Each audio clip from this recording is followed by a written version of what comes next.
ആ യുദ്ധഭൂവിൽ നിലം പതിച്ചു രാമസായകമേറ്റു തളർന്ന ലങ്കേശ്വരൻ. കൃഷ്ണമണികൾ മറിയും മിഴികളിൽ ഉഷ്ണം പുകയും മനസ്സിൻ കയങ്ങളിൽ മൃത്യു പതുക്കെ പതുക്കെ ജീവാണുക്കൾ കൊത്തി വിഴുങ്ങും ശിരോമണ്ഡലങ്ങളിൽ. അപ്പോഴും രാവണന് ഉള്ളിലൊരന്തിമ സ്വപ്നമായി വന്നു. മനോജ്ഞയാം മൈഥിലി ഓർമ്മകൾക്കുള്ളിൽ മണിച്ചിലമ്പും കെട്ടി ഓടി നടക്കുന്നു പിന്നെയും മൈഥിലി.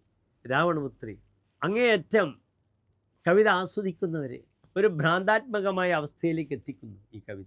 രാവണപുത്രി മധുസൂദനൻ നായർ അതിമനോഹരമായി ആലപിച്ചു. രചന നമ്മുടെ സ്വന്തം വയലാർ. ഭരണ നക്ഷത്രജാതനായ ശ്രീ വയലാറിന് ആദരാഞ്ജലികൾ നേരുന്നു.